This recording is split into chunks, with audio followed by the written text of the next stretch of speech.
Many talk about the importance of leadership in the church and in the world in general. In fact, I wrote an Unhurried Leader because we really care about good leadership. Now, there are those who want to talk about leadership hacks, quick, easy things to do that will make a huge, unexpected difference. You've probably noticed that in Unhurried Living, we have a bias for action that often takes longer, but produces fruit that lasts longer too. So today, we're talking about how a fuller life produces better leadership, what we're calling strategic personal influence. Welcome to the Unhurried Living Podcast.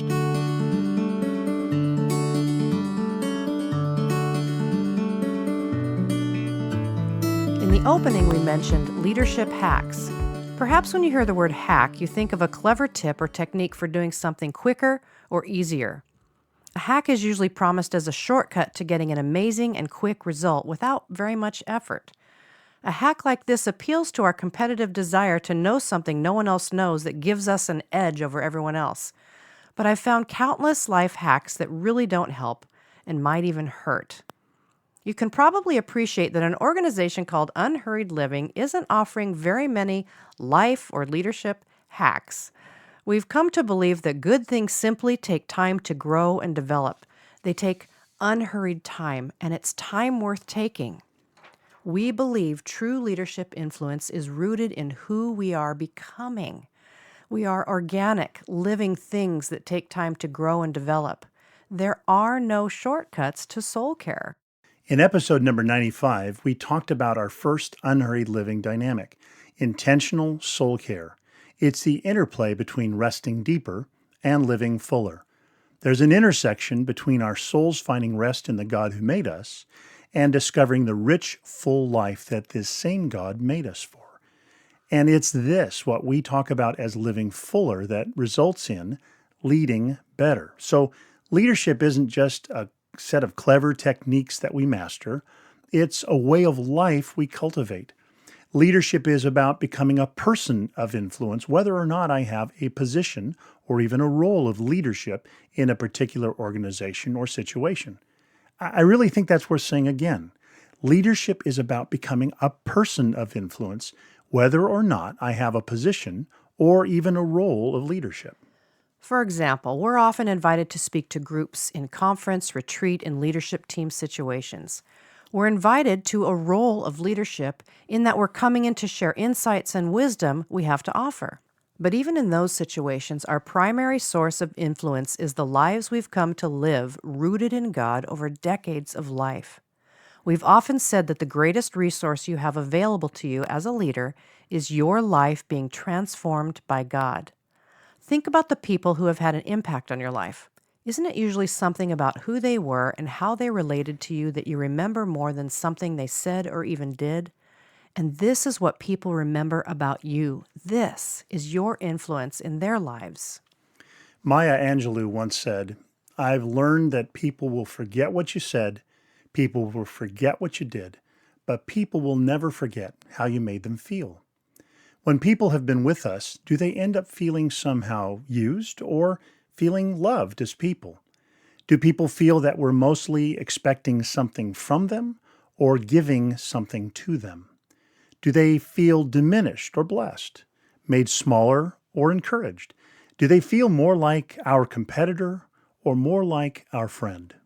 Consider God's invitation to Abraham back in Genesis. Do you remember the profoundly simple promise God makes?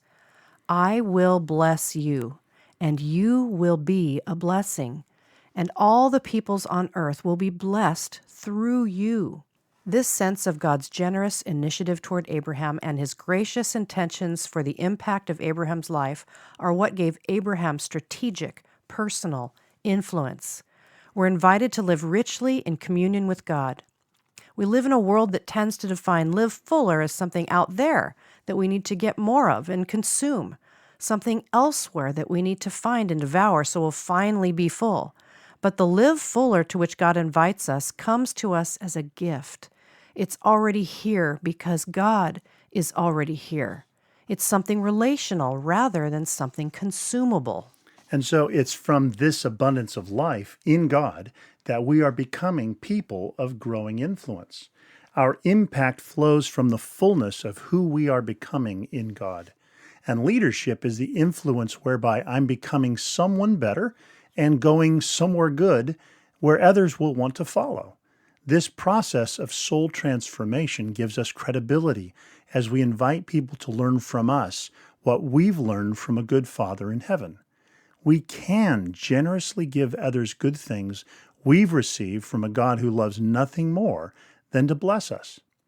One of our mentors would often say to us that leadership is not a light switch you turn on when, for example, you're standing behind a microphone and then shut off when you're sitting in the audience. You may not always have a position or a role of leadership, but you can always be a person of influence. Now, if this is really true, then the careful tending of your own soul, your inner life with God, your emotional wholeness, your peace and joy of heart matters more than you realize.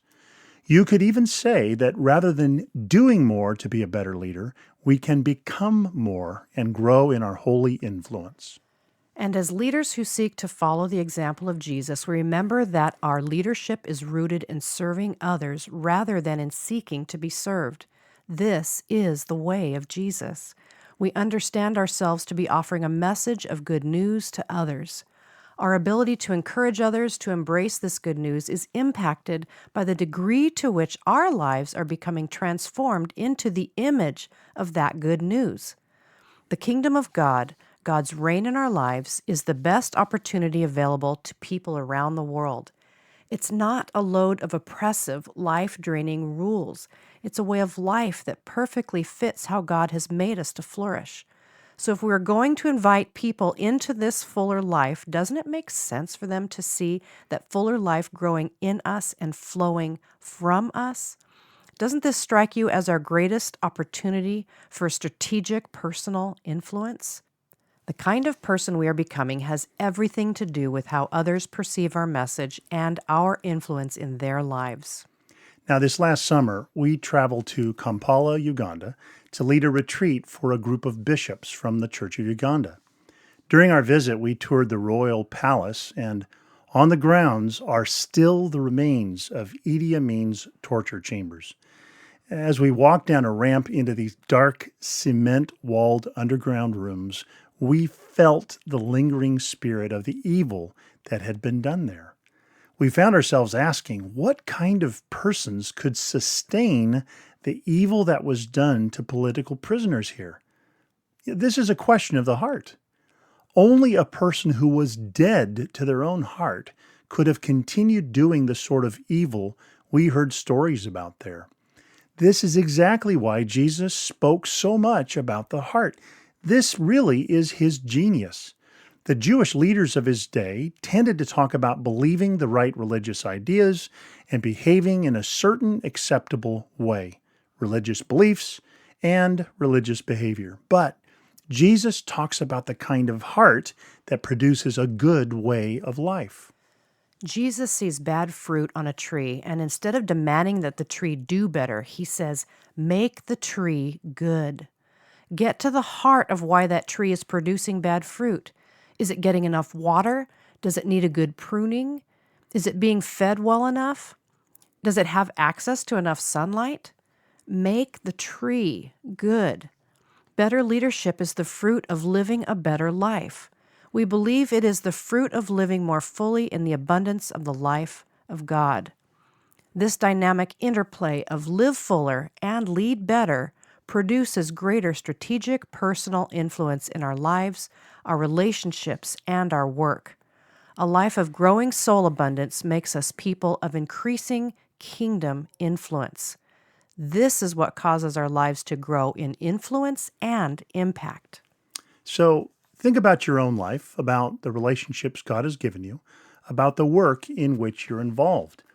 How is God wanting to bless you in a way that enables you to help others and become an example of living fuller in the kingdom of God? Can you see how becoming a person of greater peace or greater joy, or greater compassion or greater hope, or greater whatever it is that feels somewhat lacking in your life now would result in a growing ability to make a greater difference in the lives of more people around you? This is what we hope for. This is what we're working towards. This is the work that Unhurried Living is seeking to do in our world, and we'd love to do that work together with you. And we know you want to make what we're talking about here actionable, so we've created another worksheet that you can use to dig in further into what we've been talking about in this episode. You can download the worksheet at unhurriedliving.com/podcast bonus. And once you've accessed your first download, you'll be granted access to an online resource page that lets you download all of our past worksheets, and it will update with the new worksheets as they become available in upcoming podcasts. So again, go to unhurriedliving.com/podcast bonus. Blessings to you as you engage strategic personal influence by living fuller and leading better. As always, we love connecting with more and more friends like you who want to rest deeper, live fuller, and lead better.